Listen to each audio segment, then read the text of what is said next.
우리가 지금 여호수아서 말씀 강해를 계속하고 있는데 오늘은 여호수아 말씀이 아니라 고린도후서 방금 읽었던 이 본문을 가지고 여러분과 함께 은혜를 나누려고 합니다. 저에게 지금 하나님 주시는 위로가 필요하고 또 우리 성도들 가운데도 하나님의 위로가 필요한 분들이 계신 것 같아서 오늘 이 말씀을 함께 나누려고 합니다. 사람이 살아가면서 아주 다양한 많은 문제를 계속 만나게 된다는 것에 대해서는 제가 여러분들에게 자주 말씀드렸습니다. 이 문제들을 잘 해결한 후에 또 여러 가지 정리해야 될 감정들이 남아 있다는 것도 우리는 잘 알고 있고 또 그 감정들을 잘 정리해내는데도 상당한 시간이 필요하다는 것 여러분들 충분히 공감하고 계실 겁니다. 그래서 우리 가운데 후유증이라는 단어가 있죠. 외상 후 스트레스 여러분 많이 들어보셨을 겁니다. 당면하고 있는 실제적인 어려움과 문제들은 이미 지나갔고 해결되어졌음에도 불구하고 우리 가운데는 후유증이 남아있죠. 그걸 의학적인 전문 용어로 외상 후 스트레스라고 합니다. 그것 때문에 고통받고 힘들어하는 사람들 정말 많습니다. 그래서 우리가 문제 가운데 있든지 큰 어려움 가운데 있든지 아니면 그 어려움을 해결하고 난 이후에 나머지 감정들을 정리하고 문제를 잘 정리하는 부분에 있어서 계속해서 우리에게 필요한 것이 위로입니다. 여러분 위로를 사전적인 의미로 찾아서 그 뜻을 설명해 드리면 따뜻한 말이나 행동으로 괴로움을 덜어주거나 슬픔을 달래준다는 의미가 담겨 있습니다.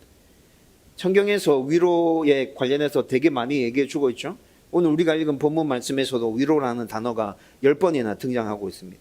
성경에서 말하는 위로라는 이 단어를 헬라 단어를 찾아보면 격려, 권면하다, 간청해서 세우다, 위안을 그에게 베풀어 준다라는 단어가 라는 의미가 담겨져 있는 단어를 사용하고 있습니다. 영어로는 이 위로를 comfort라고 합니다. 그런데 그 앞에 이 단어를 comfort라는 이 단어를 좀 따로 분리해서 생각해 보면 come이라는 단어는 with, together 이라는 의미를 담은 함께라는 뜻을 담고 있고요. 뒤에 port라는 단어는 요새, 성체, 보루 이런 의미를 담겨져 있거든요. 이런 의미가 담겨져 있는데 그 두 의미가 담겨져 있는 것이 하나로 합쳐져서 comfort, 위로라는 의미의 단어가 됐죠. 여러분 종합해서 설명해 드리면 영어 comfort는 함께함으로 그들을 세운다. 함께함으로 그들을 모두 힘을 얻게 한다라는 단어 의미가 이 위로라는 단어 안에 들어있다는 거예요. 여러분 사전적인 의미 설명해 드렸고 헬라어에서 위로를 어떻게 얘기하는지도 말씀드렸죠. 영어 단어에서 위로가 어떤 의미를 담고 있는지에 대해서도 말씀드렸습니다. 이 모든 것들을 다 종합해서 위로라는 이 단어의 뜻을 여러분들에게 좀 더 분명하고 명확하게 말씀드리면 따뜻한 말과 행동으로 타인의 괴로움과 슬픔을 달래며 함께 격려하고 권면하여 세워 힘을 얻는다라는 의미가 바로 이 위로라는 단어 안에 담겨져 있는 의미입니다. 여러분 좀 전에 말씀드렸던 것처럼 우리가 살아가는 모든 삶의 현장 가운데서는 이 위로가 꼭 필요합니다. 위로 없이 이 세상을 잘 살아갈 수 있는 사람은 단 한 사람도 존재하지 않습니다.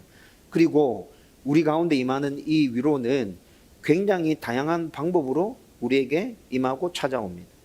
때로는 아무 말 없이 그냥 함께 함으로, 또 때로는 같은 문제를 경험해 본 사람의 공감과 지지, 또 어떨 때는 지혜로운 권면과 조언 그 자체가 우리에게 위로가 되기도 합니다. 여러분 제가 이제까지 살아오면서 제가 직접 경험한 건 아니고 다른 사람을 위로하는 모습을 본 것 중에 제일 가슴속 깊이 새겨져 있는 그 위로의 모습이 장례식장에서 있었던 위로의 모습이었어요. 여러분 제가 앞에 교회에서 사역할 때 유치원에 다니고 있는 어린 딸아이가 불의의 교통사고로 인해서 소천하는 일들이 있었습니다. 근데 그 부모를 겪은 그 일을 겪은 부모들, 여러분 그 아픔과 그 슬픔과 그 고통이 상상이 되십니까? 굉장히 안 좋은 사고였어요. 그래서 이 사고가 부산 지역 뉴스에도 나왔었어요. 이렇게 사고를 겪어서 어린 딸아이를 하늘로 올려보낸 부모가 장례를 치르고 있습니다. 그때 제가 교회에서 사역할 때 담임 목사님께서 장례식에 직접 잘 참석하지 않는데 그 장례식에 내가 직접 가야겠다. 그리고 모든 교육자들이 다 따라 붙으라고 얘기하더라고요. 네. 앞에 사역했던 교회, 호산당 교회 교육자들 되게 많죠.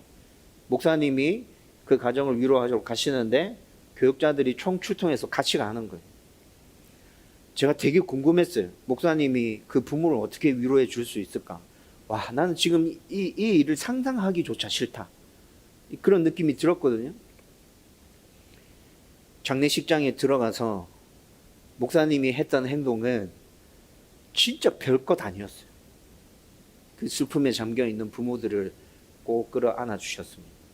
근데 저는 그냥 그렇게 하고 끝나겠거니 생각했는데, 여러분 그 상황이 진짜 거짓말이 아니고 5분 넘게 지속되고 있었어요. 아무 말씀하지 않았어요. 그냥 목사님이 엄마와 아버지 두 사람을 꼭 끌어안고 그냥 계속 다독거려주고 있었습니다. 그 부모들은 목사님 품에 안겨서 하염없이 울고 있었어요. 근데 그 시간이 5분이 넘어간 거예요.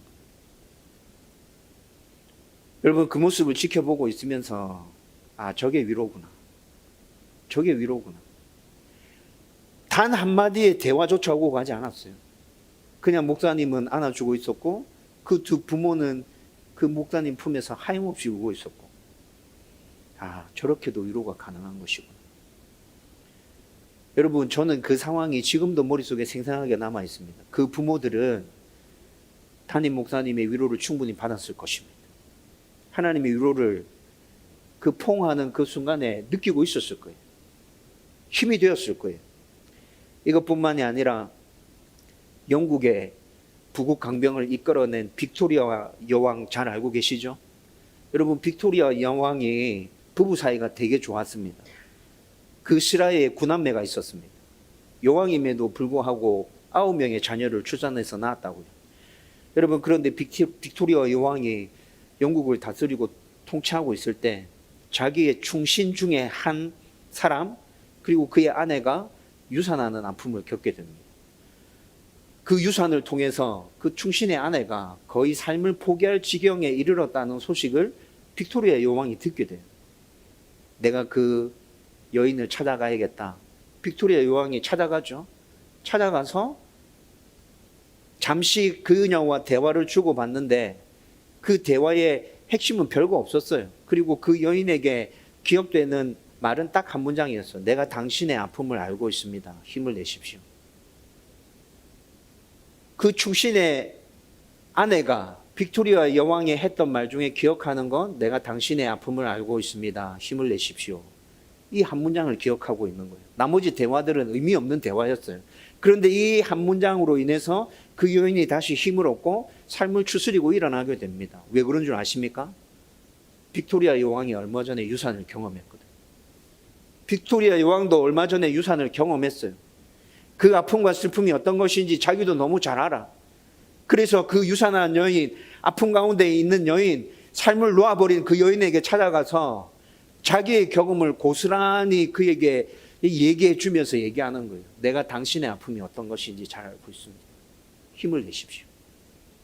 여러분, 이 여인이 빅토리아 여왕도 얼마 전에 유산을 경험했다는 걸 떠올리면서 그가 경험한 그 아픔을, 그 슬픔을, 그가 견뎌낸 그 모든 것들을 지금 나에게 담아서 위로를 전해주고 있구나라고 느꼈다는 거예요.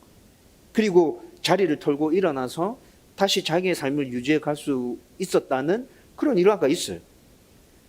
여러분, 성경에서 나타나는 또 다른 위로 말씀드릴까요? 지혜로운 판결을 통해서 아이의 엄마와 이스라엘 백성들을 위로했던 솔로몬 왕이 있습니다. 여러분, 솔로몬 왕이 아이 엄마에게 위로의 말 한마디 건넸습니까? 이스라엘 백성들에게 솔로몬 왕이 특별한 위로의 메시지를 전달했나요? 그렇진 않죠. 그런데 솔로몬이 판결했던 그 아이 사건과 관련된 그 판결에서 저는 진짜 아이 엄마와 이스라엘의 모든 백성들이 솔로몬 왕의 그 지혜를 보면서 위로를 얻었다고 확신합니다. 우리 왕은 진짜 현명하구나. 우리 왕은 하나님의 사람이 분명하구나. 하나님의 지혜가 거기에 넘쳐나고 있구나. 왕을 신뢰하고 따라가도 되겠다. 여러분, 그 아이의 엄마와 이스라엘 백성들이 느낀 그 느낌들, 여러분들 공감이 되시잖아요. 왕이 있다는 것에 대한, 좋은 왕이 있다는 것에 대한 그 든든한 마음. 여러분, 이런 방법으로 굉장히 다양하게 우리 가운데 위로가 전해질 수 있다는 것이죠. 오늘 나눌 말씀은 우리를 위로하신 하나님에 대한 것입니다. 제가 좀 전에 말씀드렸던 것처럼 우리가 읽었던 이 짧은 본문 안에 위로라는 단어가 10번이나 등장하고 있습니다. 저와 여러분들의 삶 가운데 어떤 모양이든지 위로는 반드시 필요한 것이고, 그래서 오늘 이 말씀을 나누면서 하나님께서 주시는 위로가 여러분들의 삶에 풍성이 넘쳐나기를 저는 간절히 바라고 소원합니다. 그 은혜가 여러분들 가운데 넘치기를 주님의 이름으로 축원드립니다. 먼저 오늘 본문으로 위로하시는 하나님에 대해서 잘 이해하려면 고린도 후서가 쓰여진 배경을 알 필요가 있습니다. 여러분, 고린도 후서는 51년경에, AD 51년경에 바울이 2차 전도 여행할 때 고린도 교회를 세웠습니다. 바울이 2차 전도 여행을 하면서 고린도 지역에 들르게 되거든요. 그래서 세워진 교회가 고린도 교회입니다. 그 고린도 교회에서 바울은 1년 6개월 동안 목회했습니다. 전도해서 사람들을 모아놓고 그냥 바로 떠나간 것이 아니라 1년 6개월 동안 그곳에 머물면서 거기에 모여있는 성도들을 복음을 가르치면서 세워줬다는 거예요. 그리고 1년 6개월이 지나서 2차 전도 여행을 계속 이어갔죠. 2차 전도 여행은 마무리되었습니다. 그리고 바울의 3차 전도 여행이 시작되었습니다. 바울이 3차 전도 여행을 시작할 때가 AD 55년경이었어요. AD 55년경에 바울은 3차 전도 여행을 시작해서 에베소에 머물고 있습니다. 여러분, 에베소에서 시작된 게 두란노 소원이에요. 두란노 소원 많이 들어보셨죠? 그 두란노 소원에서 복음을 가르치면서 사역하고 있는데, 몇 년 전에 세웠던 고린도 교회에 대한 소식이 바울에게 들려왔습니다. 고린도 교회에 상당히 많은 문제들이 발생했습니다. 그래서 교회가 굉장히 힘들고 어렵습니다. 당판 문제도 생겨 있고요. 거짓 교사들이 들어와서 편을 갈라놓고 있습니다. 교회를 굉장히 어지럽게 만들어 놨어요. 우상 숭배와 관련된 문제도 고린도 교회 안에 있습니다. 이런 소식들이 바울에게 들려온 것이죠. 그래서 바울이 AD 55년에 그 여러 가지 문제에 대해서 책망하고 또 바로 세우기 위해서 고린도 전서를 쓰게 됩니다. 에베소에서 고린도 전서를 썼다는 거죠. 그래서 그 에베소에서 쓴 고린도 전서 그 편지를 여러분 고린도 교회에 보냈습니다.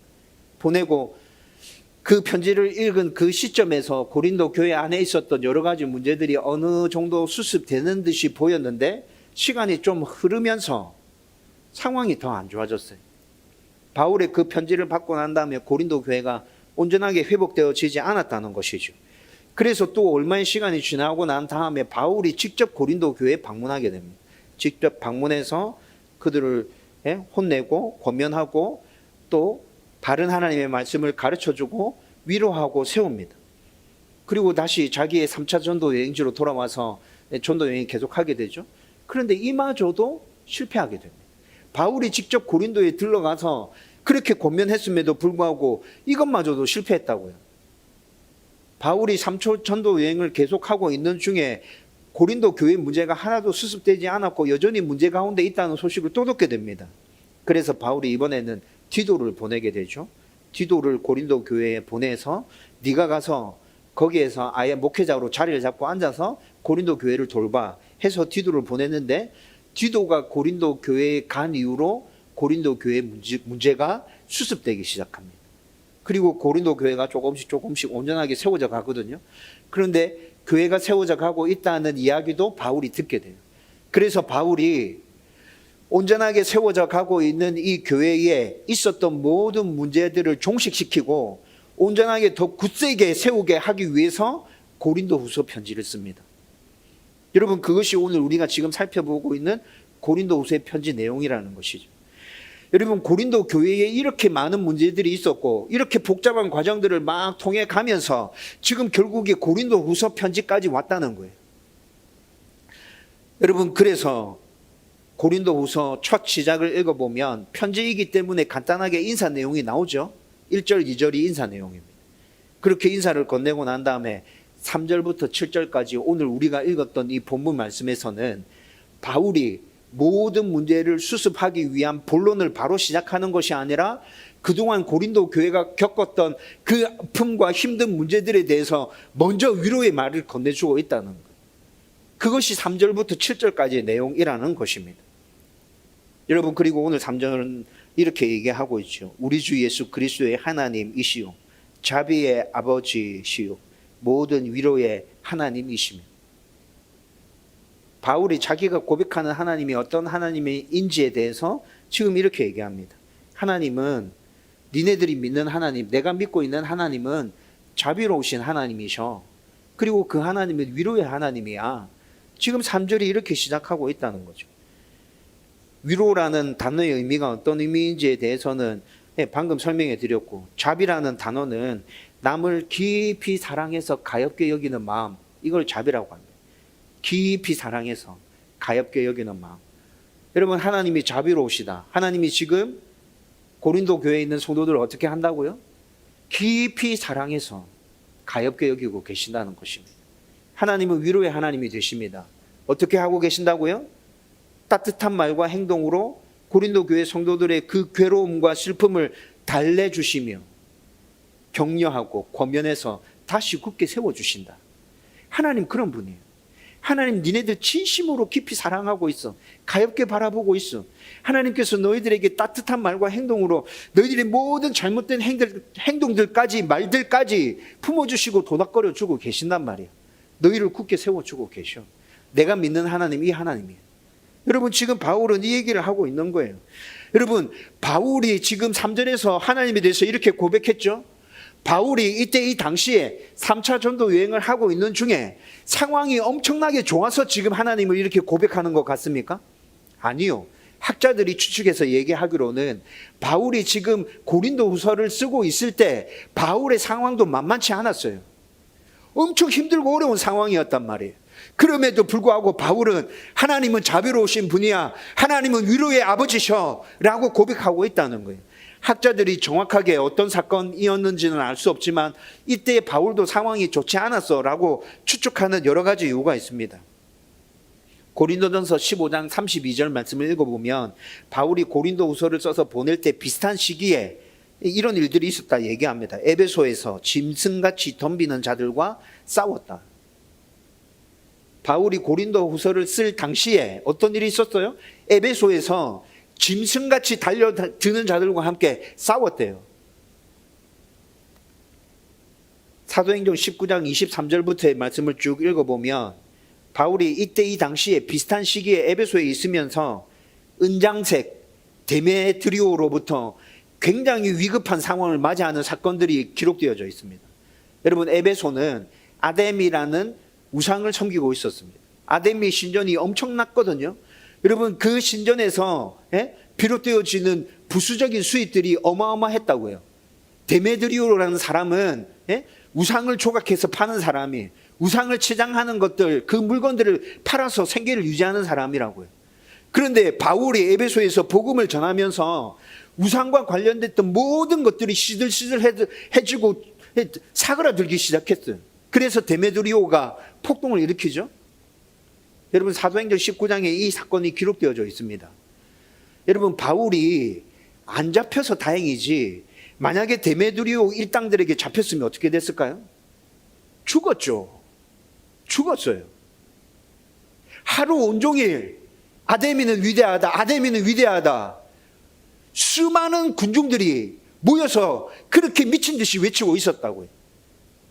여러분 그 사람들에게 바울이 잡혔으면 바울은 재판 제대로 한번 받지도 못하고 그 자리에서 바로 죽었을 거예요. 이뿐만이 아닙니다. 고린도후서 11장 25절 말씀해 보면 이때 이 당시에 바울은 전도 여행을 하다가 파산한 경험이 있었습니다. 전도 여행을 하다가 배를 타고 가는데 그 배가 파손됐다고요. 여러분, 학자들이 여러 가지 문헌들을 참고하면서 조사해 보니까 바울이 지금 고린도 후서를 쓰면서 고린도에 있는 성도들에게 하나님은 자비로우신 하나님이셔, 하나님은 위로의 하나님이야, 이 말을 하고 있을 때 그가 겪었던 상황들이 이런 상황이었다는 겁니다. 여러분, 그런데 바울은 그의 상황이 이름에도 불구하고 하나님을 이렇게 고백하고 있습니다. 하나님은 자비의 하나님, 위로하신 하나님. 이 외에도 세 번의 전도 여행을 하면서 수많은 고난과 어려움과 문제들을 겪었다는 걸 우리는 잘 알고 있죠. 여러분, 고린도후서 11장에 가보면 그가 복음을 전하면서 그가 겪었던 고통에 대해서 축약시켜서 말하는 장면이 나옵니다. 40에 하나 감한매를 5번 맞았고, 3번 태장에 맞았고, 3번 파선했고, 1번 돌에 맞았고, 강의 위험, 강도의 위험, 동족의 위험, 이방인의 위험, 시내의 위험, 광야의 위험, 바다의 위험, 거짓 형제들의 위험, 여러 번 자지 못했고, 굶주렸고, 목말랐고, 추웠고, 배고팠고, 헐벗었고, 이런 모든 어려움들을 겪어내면서 내가 복음을 위해서 여기까지 달려왔다. 바울이 이렇게 얘기하는 장면이 고린도후서 11장에 나타납니다.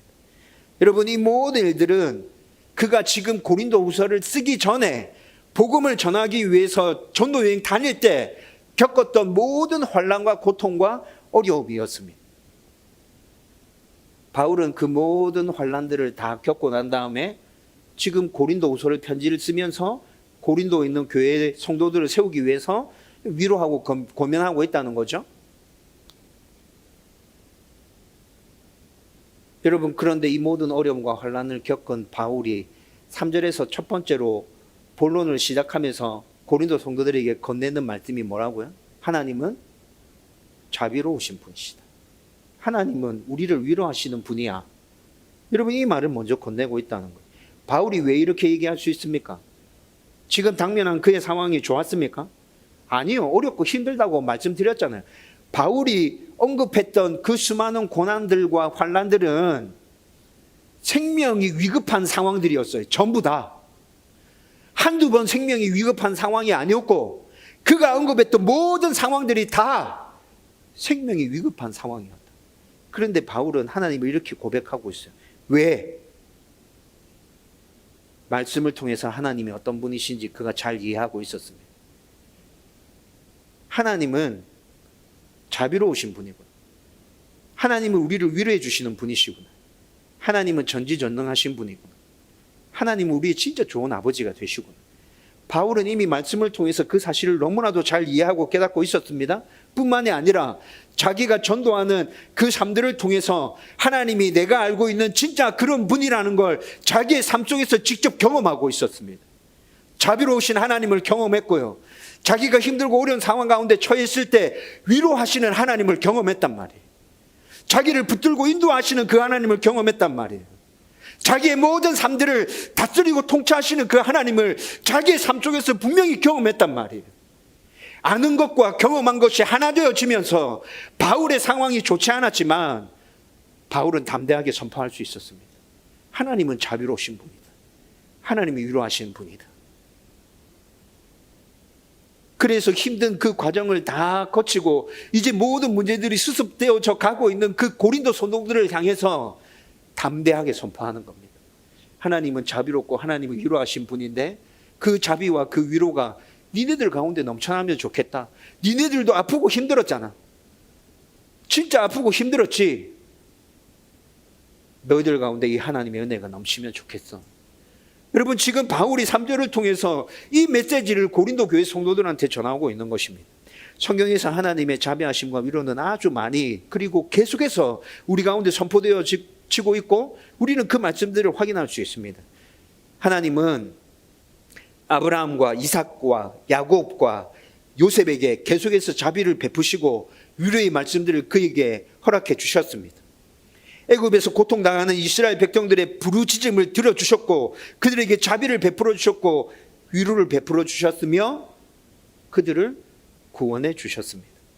또 광야에서 가나안에서 이스라엘 백성들이 죄 가운데 허덕이고 있을 때 심판하기도 하셨지만 그들이 회개하고 다시 돌이켜서 하나님을 부르짖을 때, 하나님을 찾을 때 그들에게 자비를 베푸셨고 위로를 베풀어 주셨습니다.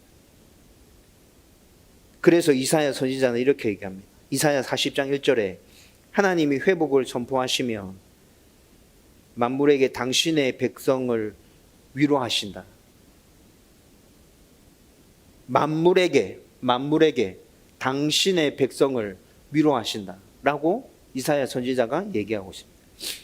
이사야 선지자가 하려고 하는 메시지는 뭐예요? 위로의 하나님이 그 고통과 그 하나님의 심판 가운데서 아파하고 힘들어하고 있는 이스라엘 백성들, 여러분 이사야 40장부터는 하나님의 회복의 메시지가 선포되기 시작하거든요. 그런데 그 회복의 메시지에서 첫 번째로 선언하시는 게 위로의 하나님이 만물을 통해서 너희들을 회복시키고 계셔. 여러분 이 이야기를 지금 이사야 선지자가 하고 있는 거예요. 66장 13절에 가보면 이렇게 얘기합니다. 어머니가 자식을 위로함 같이 내가 너희를 위로할 것인즉 너희가 예루살렘에서 위로를 받으리니. 여러분 이 말씀은 결국 포로로 잡혀가 있는 이스라엘 백성들이 바벨론에서 다시 예루살렘으로 돌아와서 하나님을 예배할 것이라는 메시지가 담겨져 있는 거예요. 그런데 그 메시지를 엄마가 아들을 위로하는 것처럼 하나님이 너희들을 그렇게 위로할 것인데 포로 생활에서 다시 돌아와서 예루살렘에서 너희들이 성전에서 예배할 때 하나님의 위로가 너희들 가운데 임할 거야. 여러분 지금 이 66장 13절의 이야기가 그것을 얘기해 주고 있다고요. 바울은 이렇게 다양하게 성경을 통해서 자비로우며 위로하시는 하나님에 대해서 너무 잘 알고 있었어요. 그리고 이 하나님이 자기의 삶 속에서 경험되어지는 것들을 차곡차곡 쌓으면서 하나님, 내가 알고 있었던 하나님이 이런 하나님이었는데 진짜 그 하나님이 이 하나님이 맞구나. 진짜 이 하나님을 붙들고 살아야 되겠구나. 이 하나님 말고는 내 소망이 없구나. 여러분 그걸 너무 잘 알고 너무 많이 경험하면서 살아갔다는 것이죠. 그래서 바울이 지금 이 고린도후서를 시작하면서 그렇게 담대하게 선포할 수 있는 거예요. 여러분 이것뿐만이 아니라 오늘 우리가 읽었던 4절 말씀 보면 바울이 하나님이 이런 분이라는 걸 알았고 경험했죠. 그리고 난 다음에 어떻게 얘기합니까? 4절 말씀에 보면 4절 말씀에 내가 경험한 이 위로의 하나님을 다른 사람들에게 알려줘야 되구나. 내가 누린 이 위로를 다른 사람들에게 흘려보내줘야 되구나. 나만 위로를 얻고 힘을 얻어서 하나님의 사람으로 나만 그렇게 살아가는 게 아니라 다른 사람도 위로를 얻어서 힘을 내어서 하나님의 백성으로 살아갈 수 있도록 만들어줘야 되구나. 여러분 그것을 깨닫게 된 거죠. 4절에서 바울이 그 얘기를 합니다. 그래서 바울은 그렇게 하기 위해서 자기 안에 풍성하게 임한 그 하나님의 위로를 고린도 교회 성도들에게 흘려보내주기 위해서 바울이 오늘 우리가 읽은 이 본문의 말씀을 기록하고 있다는 것이죠. 여러분 요즘은 원인을 알 수 없는 자가 면역 결핍 환자가 급증하고 있습니다. 2000년도에 들면서부터 굉장히 생소했던 병명들이 하나씩 등장하기 시작하더니 2010년이 지나면서는 이런 병을 앓고 있는 사람들이 곳곳에 있다는 걸 제가 계속 확인하고 있습니다. 저도 그 중에 한 사람입니다. 여러분 제가 앓고 있는 병은 베체트라는 병입니다. 자가 면역 결핍, 난치성 희귀 질환으로 나라에 등록되어져 있습니다. 3개월에 한 번씩 병원에 가서 정기적으로 검진을 받고 있습니다. 2005년 여름에 갑자기 아프기 시작했어요. 2001년부터 본격적으로 사역을 시작했고 사역을 시작하고 난 다음에 4, 5년 정도 진짜 정신없이 미친 듯이 돌아다녔습니다. 그러고 난 다음에 2005년 여름에 갑자기 아프기 시작했습니다. 나는 아파 죽겠는데 수십 군데 병원을 찾아다니는데 병명을 말해주지 않는 거예요. 검사하면 다 이상이 없다는 거예요. 건강이 괜찮다는 거예요. 여러분 부산에 백병원 있죠? 백병원에 가서 굉장히 정밀한 정기 검진을 했습니다. 돈이 많이 들었죠. 이상이 없다고 나왔습니다. 괜찮다는 거예요. 근데 저는 너무 아팠어요. 여러분 이런 시간을 5년을 보냈습니다. 나는 아파 죽겠는데 병원에 가면 아무 문제 없다고. 여러분 그때 우리 집사람이 정말 힘들었습니다. 2005년 여름에 아프기 시작해서 한 1년 정도는 제가 모든 일을 손을 놓고 도서관에 왔다 갔다 하면서 그냥 책만 보고 있었거든요. 우리 집사람 일하러 다니고 있고 우리 첫째 제 아내가 있었고 우리 집사람은 그때 정말 힘들었을 거예요. 여러분, 그때 그 상황을 다시 상상해서 떠올려 보면 저는 그때 일을 다시 생각하고 싶지 않습니다. 마음이 정말 엄청 답답해집니다. 그렇게 5년의 세월을 보내고 난 다음에 2010년도에 제 병명이 베체트라는 걸 알게 됐습니다. 고칠 방법이 없습니다. 치료할 방법이 없어서 지금도 여전히 3개월마다 한 번씩 병원에 갑니다. 약만 받아오는 거죠. 여러분, 그런데 2010년에 제 병명을 알고 난 다음에 속이 시원했어요. 속이 시원했어요. 아, 베체트라는 병이구나. 난치성 희귀 질환이네. 3개월에 한 번씩 병원에 가야 된다고? 죽을 때까지 약을 계속 먹어야 된다고? 치료 방법이 없다고? 관리를 잘 못하면 엄청 힘들어진다고? 괜찮아. 오케이, 다 괜찮아. 내 병명이 뭔지 알았고, 뭐 기타 등등 알게 된 것들이 있으니까 그냥 뭐 잘 컨트롤하면서 살면 되지. 2010년 이후에도 가끔씩 아프고 힘들 때 있습니다. 여러분, 지금 아프기 시작한 지 2005년에 아프기 시작한 것부터 시작해서 지금 18년, 19년의 세월이 흘렀죠. 지금도 여전히 계속 약을 먹고 있습니다. 여러분, 그런데 그 세월이 지나는 동안에 내 병을 내가 스스로 어떻게 관리해야 하는지에 대한 나만의 노하우와 방법이 생겼습니다. 컨디션이 좀 좋지 않은 것 같으면 제가 알아서 쉽니다. 아, 지금 쉬지 않으면 굉장히 힘들어져, 어려워져. 스스로 컨트롤하게 된다고요. 그리고 목회자이기 때문에 이 병을 바울의 가시처럼 생각하면서, 아, 하나님이 교만하지 말라고, 나대지 말라고, 안 그래도 목이 고나가지고 뻣뻣한데 니 그렇게 하지 말라고 하나님께서 계속 나한테 사인을 주시는 건 같다. 여러분, 그렇게 생각하면 하나님 주시는 위로와 평안이 제 안에 있습니다. 진짜 있습니다. 여러분, 그런데 호산나 교회에서 사역할 때 저와 비슷한 병을 앓고 있는 성도들을 가끔씩 만날 때가 있었습니다. 근심에 사로잡혀져 있고 불안과 초조함에 떨고 있는 성도들을 만날 때가 있었어요. 실제로 저와 똑같은 병을 앓고 있는 제가 잘 아는 목사님은 이 병 때문에 생사를 넘나드는 수술을 3번이나 한 목사님도 있습니다. 지금 현재 그 목사님의 건강 상태가 별로 좋지 않다고 제가 듣고 있습니다. 그런데 그 소식을 호산나 교회에 있었던 성도들은, 그 목사님도 호산나 교회에서 사역했던 목사님이기 때문에 이런 소식들을 건너 듣고 있는 성도들이 있었겠죠. 근데 자기 병명이 베체트야. 그 목사님 그렇게 아프대. 손 목사님도 베체트라네. 야, 이거 어떻게 하지? 염려하며 근심하며 불안하고 초조해하며 떠는 성도들 그렇게 가끔씩 만난다고요. 개척하고 난 다음에 그린피아 상가에 있을 때 한 부모가, 호산나 교회에 다니는 한 부모가 저를 찾아왔습니다. 자기 딸아이가 베체트라는 거예요. 고3인데 자기 딸아이가 베체트 진단을 받았대. 목사님 어떻게 해야 됩니까? 찾아와서 저한테 상담했어요. 제가 가지고 있는 정보들을 그 집사님들한테 다 드렸어요. 여러분, 제가 난치성 희귀 질환을 이렇게 오래 앓고 있다 보니까 병 때문에 고민하는 사람들의 그 마음을 이해할 수 있게 됩니다. 그분들의 불안과 초조함이 어떤 건지 제가 알겠어요. 나는 목사이기에 말씀 위에 굳게 서서 하나님 바라보고 천국의 소망을 두고 이렇게 살아가면서 그냥 담담하게 이렇게 살아가고 있지만, 치료 방법도 없고 원인도 알 수 없는 이 병을 앓으면서 그래, 성도들은 불안하고 초조해할 수 있겠다. 그분들이 찾아오면 성심성의껏 제 모든 경험들을 다 얘기해 줍니다.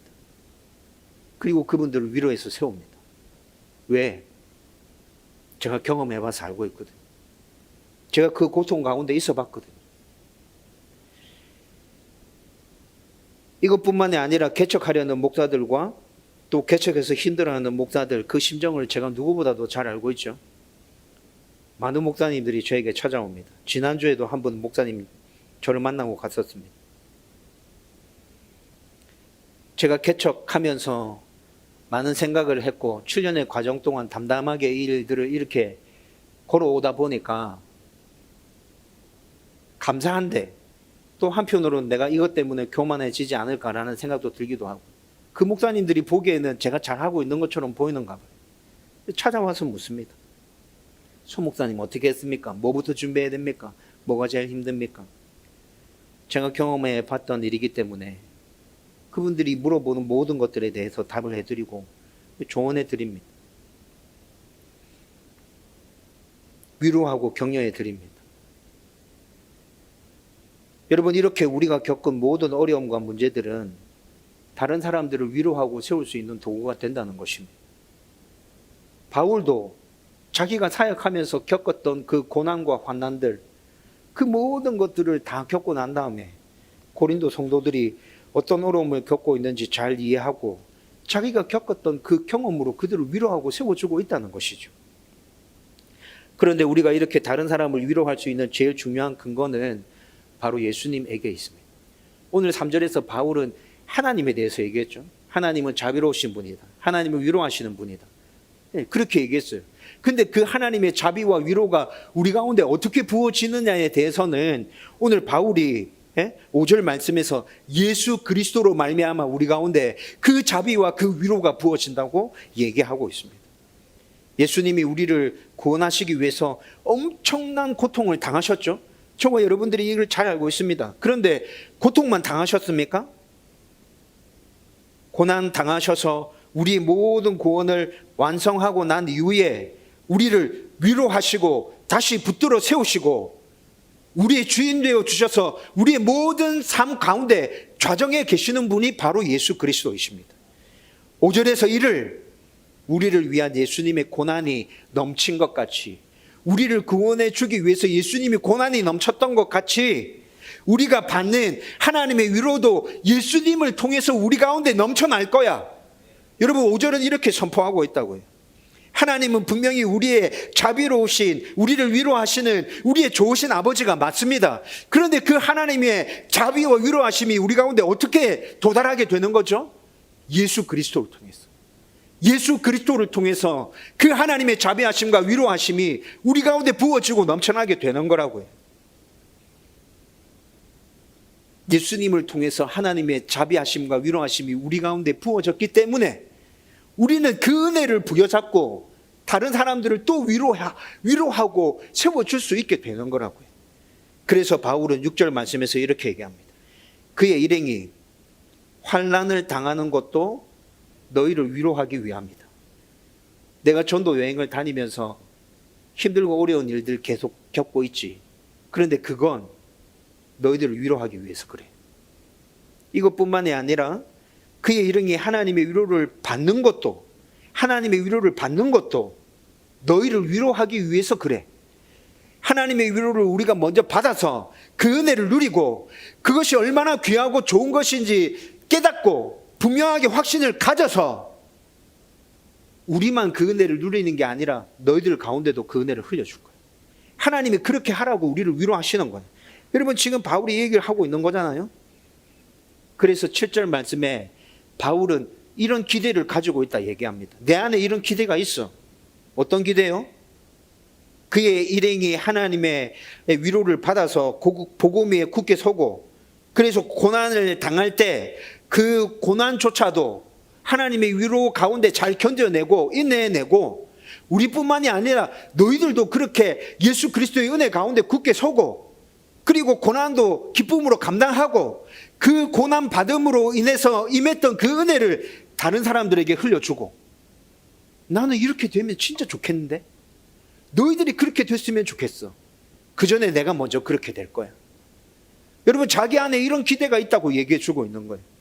내가 하나님의 은혜로 굳건하게 서서 하나님의 위로와 은혜를 받고 그것들을 다른 사람들에게 흘려보내주고, 내가 흘려보내주는 그 하나님의 은혜를 덧입은 너희들이 그 은혜 가운데 또 굳게 서고, 너희들 가운데 그 은혜를 머무르게 하는 것이 아니라 너희들도 또 다른 사람들에게 그 은혜를 흘려주고. 여러분, 바울이 기대하는 건 지금 이 모습이에요. 이해가 되시죠? 여러분, 저는 바울의 이 기대를 동일하게 품습니다. 하나님, 우리 교회 안에 이런 일이 일어났으면 좋겠습니다. 제 안에 하나님의 자비하심이 부어졌으면 좋겠습니다. 제 안에 하나님의 위로가 진짜 폭포수와 같이 부어지면 좋겠습니다. 거기서 은혜를 누리고 평안을 누리고 제가 굳게 서고, 그래서 나의 모습을 보고 있는 우리 성도들 가운데 그 은혜가 흘러가고 우리 성도들이 회복되어지고 온전하게 서고, 그리고 우리 성도들이 살아가는 그 모든 삶의 현장 가운데서 우리 성도들이 만나는 그 사람들에게 이 은혜가 흘러갈 수 있었으면 좋겠습니다. 여러분, 저도 꿈꾸고 기대하게 됩니다. 소망을 품게 된다고요. 여러분, 이 말씀을 통해서 우리가 붙들어야 하는 건 뭡니까? 성도답게 살며 복음을 전하고 하나님의 영광을 드러내기 위해서 몸부림치면 고난과 문제들은 계속 다가옵니다. 여러분, 계속 힘들 겁니다. 이건 제가 계속 얘기했던 거죠. 편하게 살려고 생각하지 마십시오. 여러분, 복음을 붙들고 진짜 제대로 살려고 할 때 힘들고 어려운 문제를 계속 다가옵니다. 사단이 아직까지 여전히 이 땅 가운데서 설치고 있기 때문에 그렇습니다. 여러 번 말씀드렸던 겁니다. 그런데 그 고난과 문제 가운데 하나님의 위로, 도움, 인도, 보호도 우리 가운데 넘쳐난다는 걸 반드시 기억하십시오. 힘들고 어렵겠지. 그래, 그거 당연한 거야. 그런데 내 아버지 하나님은 나를 절대로 그렇게 내버려 두지 않아. 나를 붙들어 주신다. 인도해 주신다. 보호해 주신다. 위로해 주신다. 격려해 주신다. 다시 일으켜 세워 주신다. 여러분, 이 믿음에 대한 확신이 여러분들 가운데 넘쳐나야 돼요. 흘러야 돼요.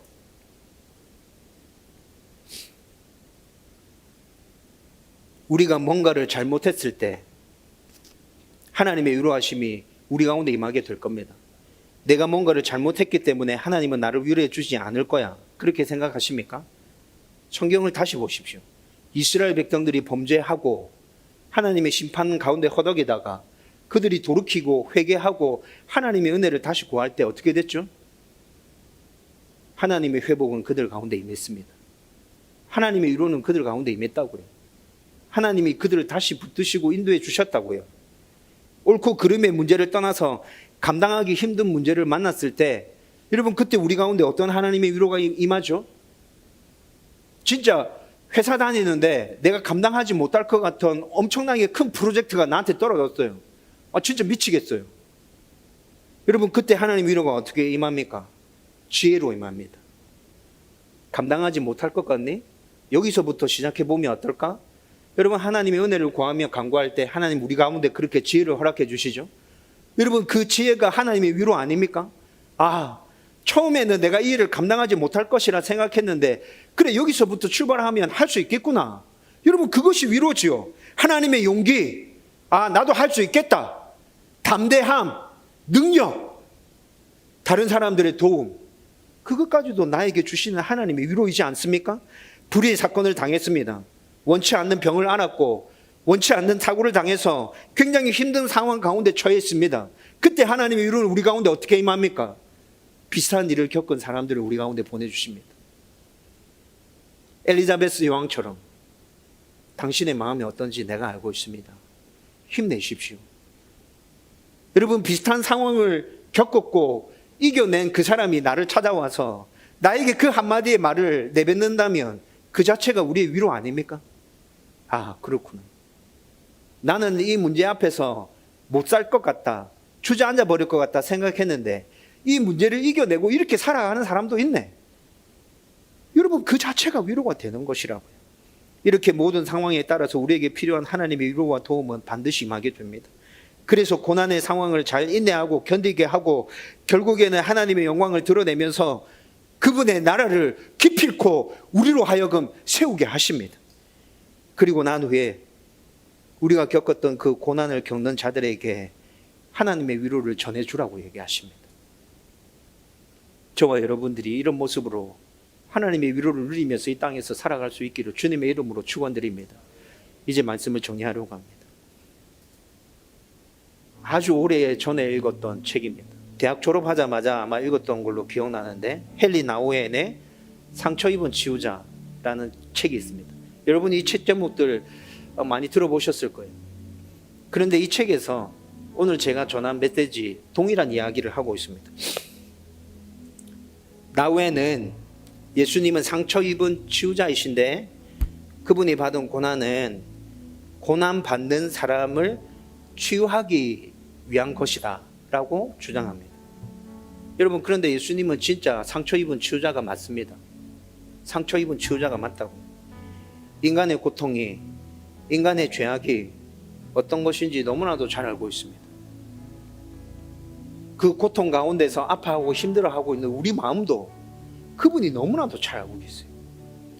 그래서 우리의 고통과 그 죄악을 대신 짊어지시기 위해서 이 땅에 오셨죠. 대신 짊어주셨습니다. 입지 않아도 될 상처를 대신 입어주신 거죠. 십자가에서 찢기고 피 흘리셨습니다. 예수님의 이런 모습을 이사야에서는 순환받는 종의 모습으로 예언하고 있습니다. 왕이 이 땅에 오실 거다. 그 왕이 너희를 대신해서 살찢고 피 흘리게 될 것이다. 예언하고 있습니다.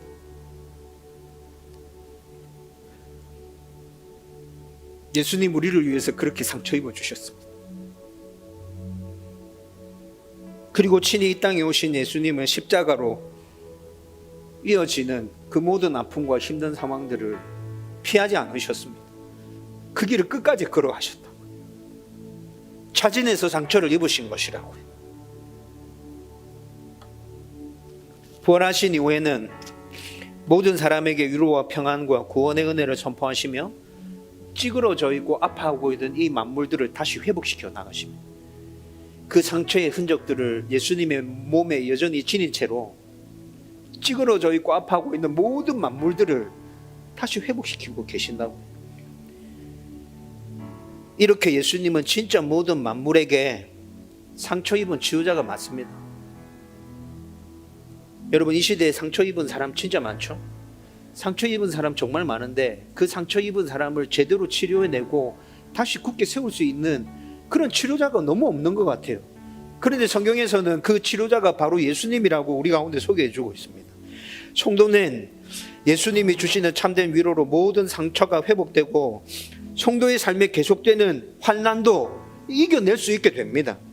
그리고 예수님은 우리의 약하고 아픈 상처를 있는 그대로 다 받아주셨기 때문에 우리도 예수님의 모습을 본받아서 우리 주변에 상처받은 사람을 있는 모습 그대로 그냥 받아주고 품어주고 위로해 줄 수 있어야 한다는 것이죠.